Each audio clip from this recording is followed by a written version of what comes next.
Video में दिखाए गए नाम, वर्ण, व्यवसाय स्थान और घटनाएं सभी काल्पनिक है। इसका किसी मृत्यु व्यक्ति या जीवित व्यक्ति से कोई संबंध नहीं है। अगर इसका किसी वास्तविक घटना या चरित्र से कोई संबंध पाया जाता है तो यह मात्र एक संयोग होगा। इस वीडियो में कुछ डरावने तत्व दिखाए गए हैं और उसे परिपक्व को दर्शकों के लिए उपयुक्त है।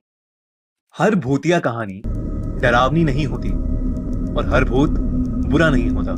एक ऐसी ही कहानी है एक ऐसे शख्स की जिससे काफी सारे लोग आज तक अनजान हैं। रमेश कुमार नाम का एक लड़का जिसने इंडियन आर्मी नई ज्वाइन करी, अपनी सिक्किम पोस्टिंग के लिए ट्रेन से गैंगटॉक जा रहा था। उसने देखा कि ट्रेन की सीट के पास आकर बहुत सारे जवान उस सीट पर हाथ पैर जोड़कर जा रहे थे। वो सीट एकदम खाली थी और सीट के नीचे दो बड़े बड़े बक्से पड़े हुए।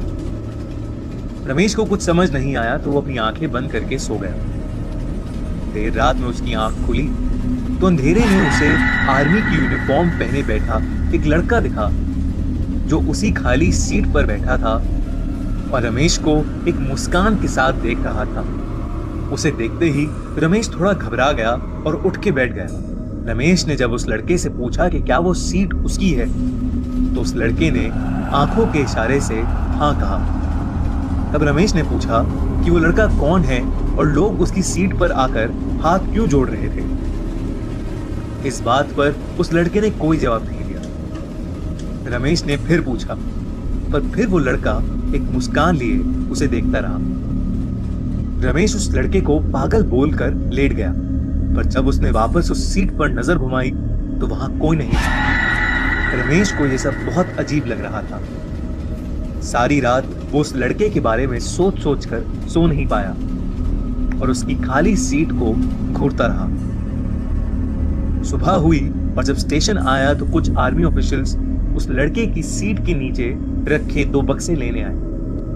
रमेश से रहा नहीं गया और जब उसने बाकी ऑफिसर्स से उस लड़के के बारे में पूछा तो उसके होश उड़ गए। उन ऑफिशियल्स ने बताया कि वो सीट बाबा हरभजन सिंह की है, जिनकी 1968 में मौत हो चुकी थी।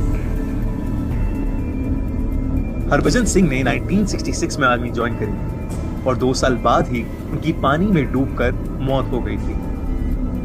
3 दिन तक जब उनकी लाश नहीं मिली तब बाकी फौज वालों ने उन्हें भगोड़ा घोषित कर दिया। पर एक रात वो अपने दोस्त के एक सपने में आए और उनका शव कहाँ मिलेगा वो बताया। जब आर्मी ने सर्च किया तो उनका शव उसी एग्जैक्ट जगह से मिला। तब से लेकर आज तक हरभजन सिंह फौजियों के सपनों में आकर उन्हें दुश्मन के प्लान्स के बारे में पहले से ही बता देते हैं। इस तरह वो इंडो चाइना बॉर्डर पर 40 साल से इंडिया की रक्षा करते आए।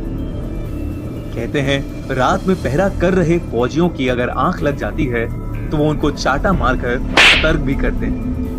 इतना ही नहीं, इंडियन आर्मी भी इस बात को मानती है कि उनकी आत्मा अभी भी बॉर्डर पर ड्यूटी कर रही है और उनको कैप्टन का दर्जा और बाबा की उपाधि भी दी गई। उनके नाम का एक मंदिर भी बनाया गया है जहां उनका एक कमरा है।